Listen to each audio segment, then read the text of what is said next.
G'day guys, ZiggyD here with part 21 of the Path of Exile Survival Guide. This episode is going to be a little bit different. In episode 20 I did a series of Vaal farming runs to upgrade my gear, after which we made our way into Act 3 Crawl. And we've got some pretty sweet drops in that episode and it was a lot of fun. Now you're probably wondering then why we're taking a look at the Vaal fight again in this particular episode. Now the reason for this is that in the last episode I had a bit of harsh but fair criticism about my gameplay footage in the Vaal fight.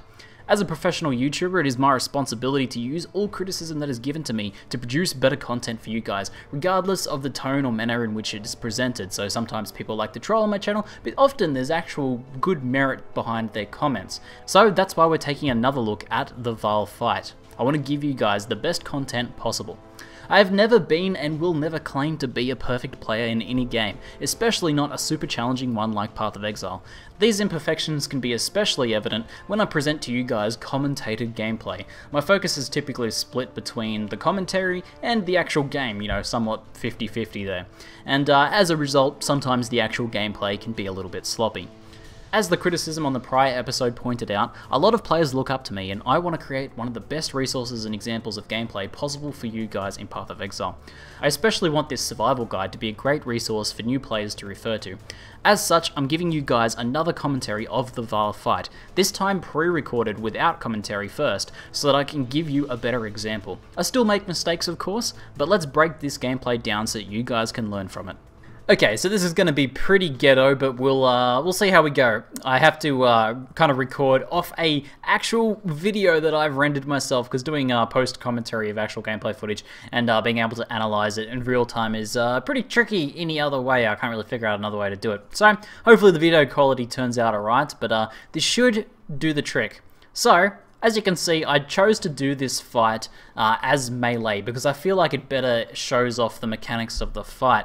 Now, before we, as you can see, my I managed just to craft a blue weapon for this, so I did a tiny bit of damage, but the fight's going to be pretty long because I'm, this is a ranged character and I'm just using Frenzy on my sword there. But I thought it would be a good way to show off the actual mechanics of the fight. So, let's talk about first, before we continue, the core rule of fighting Vaal properly. The core rule of fighting Vaal properly is remain calm. It's a very mechanical fight. Pretty much most of the boss fights in grinding gear games are very mechanical. You can simply avoid most forms of damage through good play, and this is really good design, I think.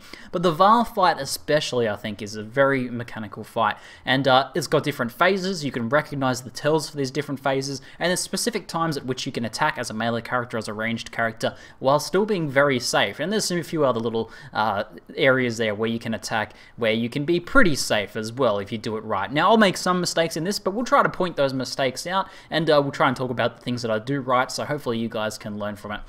So let's jump into here. You'll notice when Vaal first pops up, he goes straight into the ads spawning phase. So that's why I'm right here, right in front of him now, attacking him with my melee attack. And you'll see I'm using Frenzy, so I'll be trying to keep up my Frenzy stacks where I can. Now I'm just switching back to my bow and lightning arrow here to attack the ads and clear those out, because I obviously don't have an AoE skill on my character here. But as a melee character, you're just going to use whatever AoE skill you have to clear out these ads. And you want to do this as much as possible while Vaal is underground.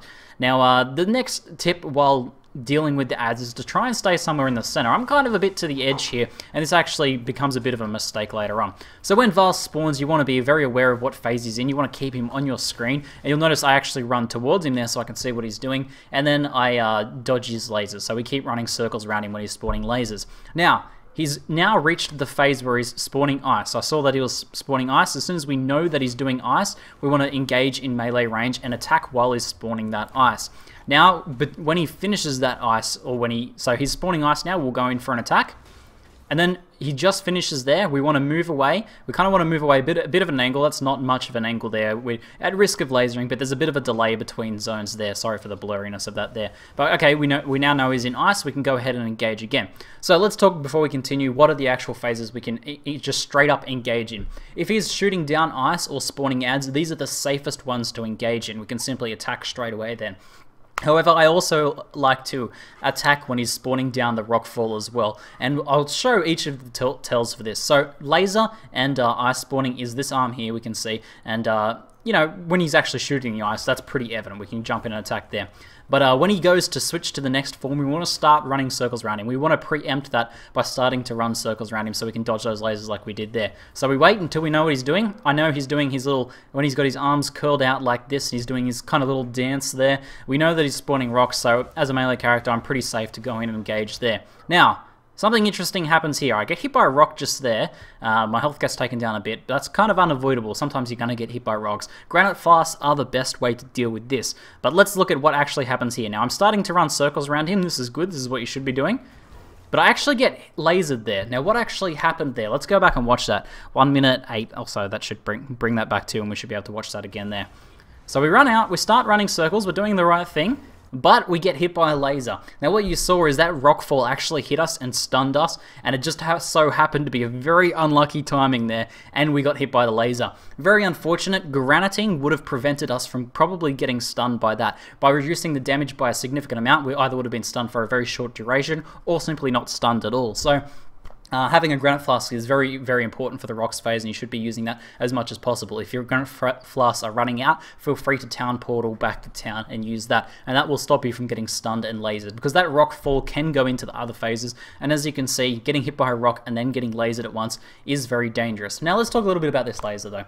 I don't think you should ever be in the position where you are at risk of getting one-shot by a laser. Lightning has a big variation of damage, but even a high-end laser hit should not kill you. If you have max lightning resist and an appropriate amount of health or energy shield or whatever, then you should be able to survive that first laser hit. It's the second one after you already have the shock stack, or getting hit by a rock after your shock stack, that are the real danger, so you want to watch out for that. Although, of course, with Maze boss, Vaal, it's going to be significantly more dangerous, and you have to be aware of that. You want to try and avoid everything as possible, so the granite flask for the rocks is a good way to do that.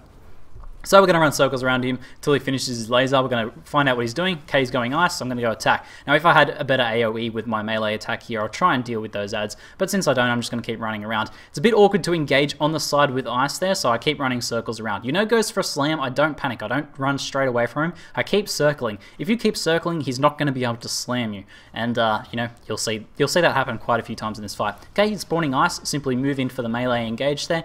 And but before he finishes, well, right when he finishes that ice, we start running circles again. You'll see straight away I dodge that laser. Alright, end of phase, start running circles again, dodging the laser again. Now we wait and see what he does. He's moving, that means he's going for a Vaal smash, so we just simply keep circling and we stay out of range there. We try and arc away from him a little bit, so I'll angle myself out further to try and avoid that smash a little bit better. But the important thing is really just do not panic. So he's going back into rock spawning there. I actually get stunned by a rock again, so a bit dangerous. Probably should have disengaged a little bit earlier there in the rock form. And I think that's the main reason people don't like to engage in the rock form. It's not as safe as engaging during spawning adds or during spawning the ice field, because if you do get stunned by a rock in melee range, then you are at risk of getting smashed. So if you're playing hardcore, be very aware of that and maybe avoid engaging during the rock fall. Simply continue circling during that time and play it safe. So I go in for the engage here since I know he's spawning rocks, and I keep moving again, obviously playing slightly more riskier, but we can not do that if we want to. So engaging during the ice, moving away, start circling. He's going for the slam, so I just simply keep circling.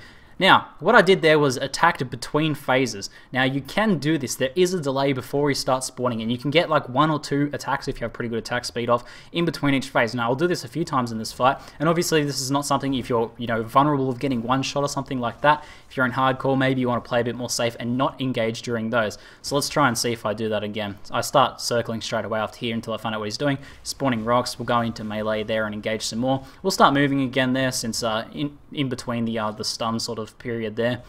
Just dealing with some ad. Continuing circling, he's just never going to hit us with that laser as long as we continue circling there. I try and deal with that ad, but unfortunately I miss. He walks, we know he's going for the slam when he walks. The only other time I've seen him walk is kind of when he changes his mind and goes for a laser, but pretty much 99% of the time, if he walks, he's going to try and slam you. So here we go, he goes into the rock form, so we go into melee and engage again there. So just simply dodging the laser, you'll see we move out again before the end of that phase. I go in for the attacks there. That was an attack in between phases there. So that's the more riskier play, but still, you can still get in those attacks without getting hit, as long as you start circling again immediately after. So he's in ad spawning phase. We simply want to go ham on him there. Just do as much damage as we can, and then go back to dealing with the ads. So let's continue on. We'll see, because there's a few other points I want to make in here, especially in terms of positioning. So as soon as he spawns, we want to start circling there. We saw that, we just did that in time. I saw him start to spawn. Let's actually go back and watch that a little bit. So he starts to spawn, I start to circle straight away, and we dodge that laser. We don't even have to get hit by that first laser when he appears, and that's probably the correct way to do it. Spawning adds, go in and attack there. So let's actually jump forwards a little bit, because there's a few other points I want to make. Just dodging some more slams. Attacking in between the fields, attacking on the ice field. Sometimes I'm already running a circle when he's like, oh, he's doing ice, I should jump in and attack. But better to be safe than sorry if you're not quite sure what he's going for, because sometimes you might think he's going for an ice and he's going for a laser. Better to start circling and maybe miss 1 or 2 hits, but at least be a little bit safer there. So starting to circle there again. Kind of ran outwards from him a little bit there, not perfect, but still pretty decent. Spawning adds, pretty safe to do. Okay, so here is where a problem occurs. Actually, this isn't too bad. This is an alright spot to fight in, but generally, when he's underground, we don't want to hang out near the edges of these zones here. Now, because I was down here trying to get a good angle on these adds with my lightning arrow, he ended up spawning on the stairwell here. This is not optimal, but this is still enough of an area to continue circling him safely. So, you'll see we do fine in here. I'm able to dodge all of the lightnings in here. I'm able to still get my attacks off in between phases there, and also attack him when I know what phases he's doing. So that's not too bad. But let's skip forwards a bit, because he spawns some adds, and I think I move up to the left somewhere. He's a bit closer to the wall there. Again, not optimal. You want to try and head out into the center to encourage him to spawn in the middle there.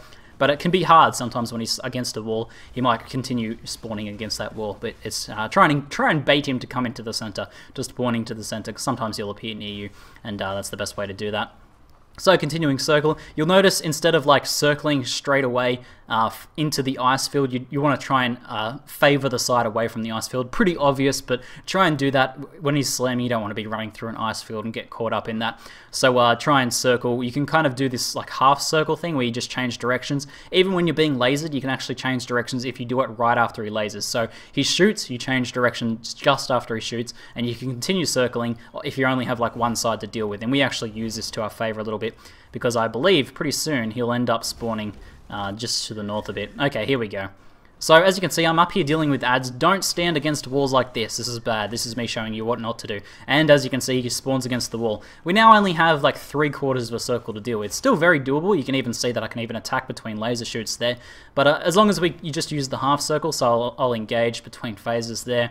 I'll wait and see what he's doing. He's slamming. I'll just continue circling, doing half circles around him, just changing directions, and hopefully we can get into laser over here, hopefully. I think he ends up respawning back in the middle. So I try and bait him out by when he's underground. I hang out over here to try and bait him away from that wall there.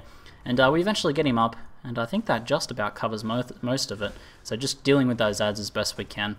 Circling until we find out what he's doing. I didn't really have a good position to engage there. We missed most of the ice, so I just continue circling. Let him do that. Wait until he engages the ice, and there we get the kill. 3 rares, no uniques this time, but we did get a level from him.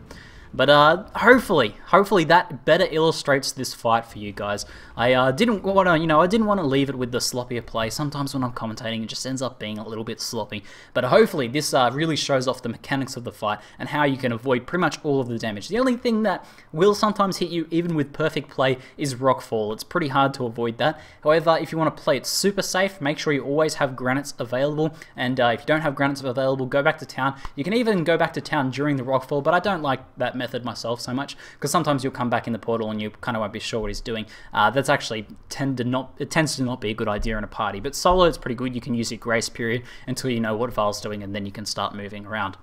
So hopefully that helps you guys with fighting Vaal. Anyway, that's it for now. I'm ZiggyD, and thanks for watching.